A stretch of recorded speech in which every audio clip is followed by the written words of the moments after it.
There's a part of every Tesla you've never thought about. Not the battery, not the screen, not the autopilot. Something older, simpler, and until very recently, completely overlooked.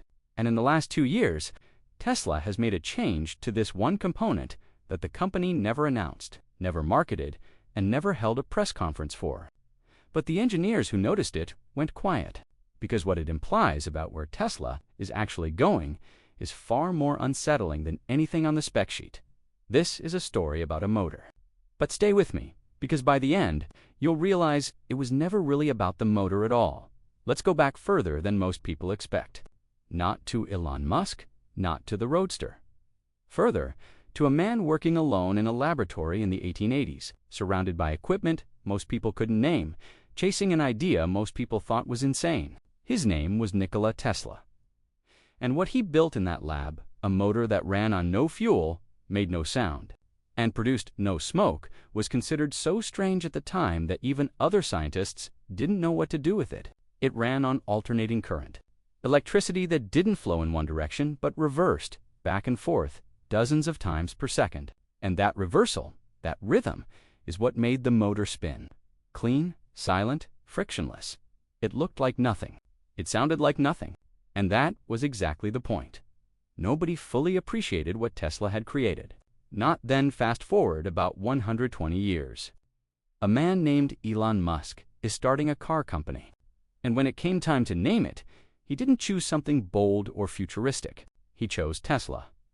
Not just as a tribute, as a direction. Because what Musk saw in Nikola Tesla's work wasn't history. It was an unfinished blueprint.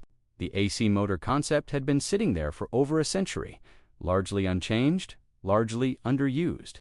And Musk believed that with modern materials, modern batteries, and modern software, that blueprint could become something the world had never actually seen on the road.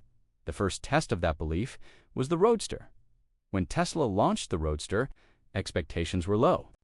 Electric cars at that time meant golf carts, slow, limited, and slightly embarrassing. The Roadster changed that perception in about 4 seconds. Literally, 0 to 60 in under 4 seconds in an electric vehicle. In 2008, people didn't believe it until they felt it. And the thing that made it possible was the motor, a brushless AC, induction motor that delivered torque the instant you touched the accelerator. No delay, no buildup. Just force, immediately. There was also something else the Roadster did that nobody had seen in a consumer vehicle before. When you braked, the motor didn't just stop. It reversed. And in reversing, it converted the energy of deceleration back into electricity, feeding it directly into the battery. Regenerative braking. Energy that would have been lost as heat in any other car was being recycled, in real time, back into range. It felt like the car was constantly recovering something. Like nothing was being wasted. But here's what Tesla didn't talk about at the launch events. That motor had a problem. A quiet, manageable, but real problem. The faster the Roadster went, the more current the motor needed to maintain power. And more current meant more heat. And more heat meant the motor needed cooling. And all of that cooling, all of that extra current demand, was draining the battery faster than anyone wanted to admit. The range dropped. The efficiency dropped. At highway speeds, the gap between what the Roadster promised and what it delivered started to show. Tesla saw it. And Tesla started working on something new when the Model 3 arrived. Most people focused on the price. Finally, an electric Tesla that regular people could afford. The coverage was about cost, about market share, about whether Tesla could actually produce cars at volume. What almost no one covered, what passed by almost entirely without comment, was what was inside the motor dot. Tesla had switched quietly, without announcement, without a single press release. The company had replaced the AC induction motor with something fundamentally different. A permanent magnet synchronous reluctance motor.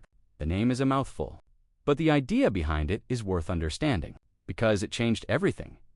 Instead of relying entirely on induced magnetic fields the way the old motor did, this new motor used physical magnets, neodymium magnets, embedded precisely inside the rotor. Channels cut into the metal at calculated angles, each magnet locked in place, designed to stay stable even at high rotational speed.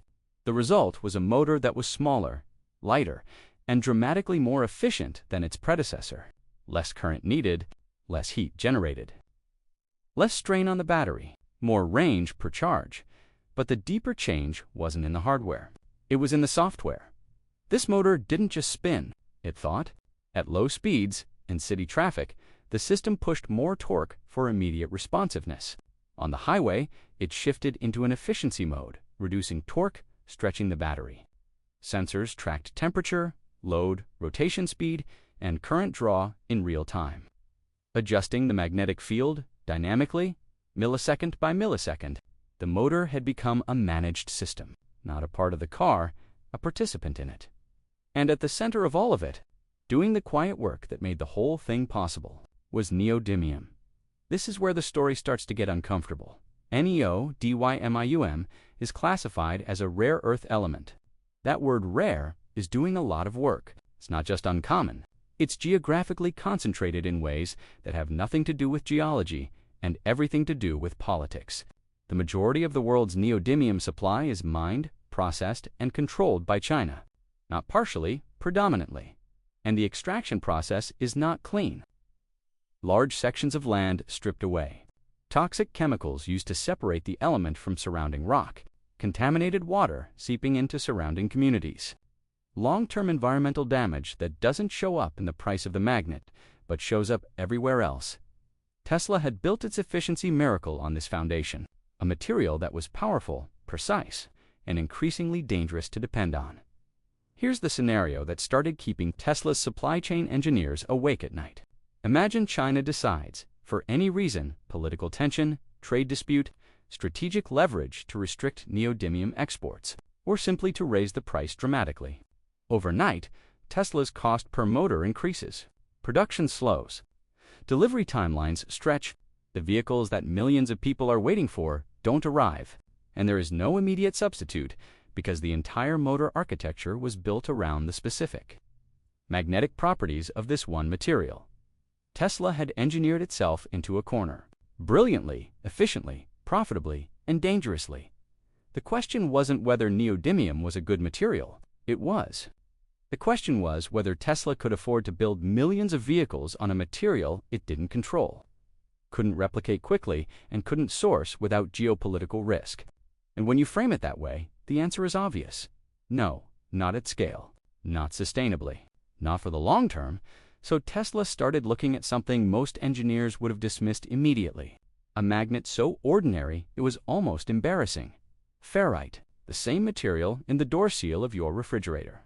The same material in your kitchen speaker, your microwave, the small motor inside your electric toothbrush.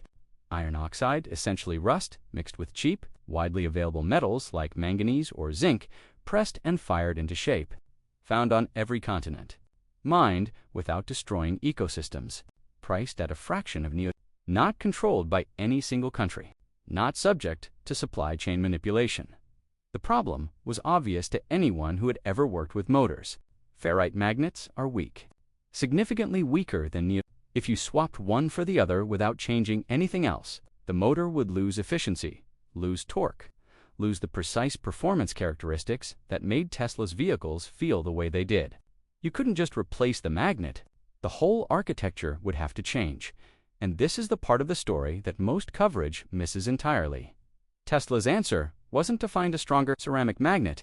Tesla's answer was to make the weakness irrelevant. If the magnet can't be stronger, make the system smarter. Redesign the motor geometry so that every coil, every air gap, every angle of every embedded magnet is placed with enough precision that the cumulative effect matches what a stronger magnet would have produced.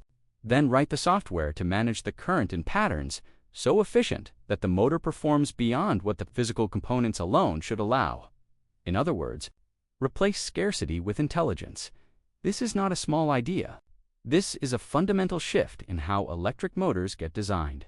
Not what is the most powerful material we can find, but what is the most available material, and how do we engineer around its limitations until availability becomes the advantage. The target isn't the Model 3. It isn't even the next generation of consumer vehicles. Tesla has been public, in broad strokes, about something it calls the autonomous fleet. Millions of self-driving vehicles, connected, deployed across cities, running continuously. Owned not by individuals, but operating as a network. Robotaxis, mobile infrastructure. The car not as a product you buy once, but as a service that moves constantly. Now think about what that requires. Not thousands of motors, millions, tens of millions, eventually, each one needing to be built cheaply.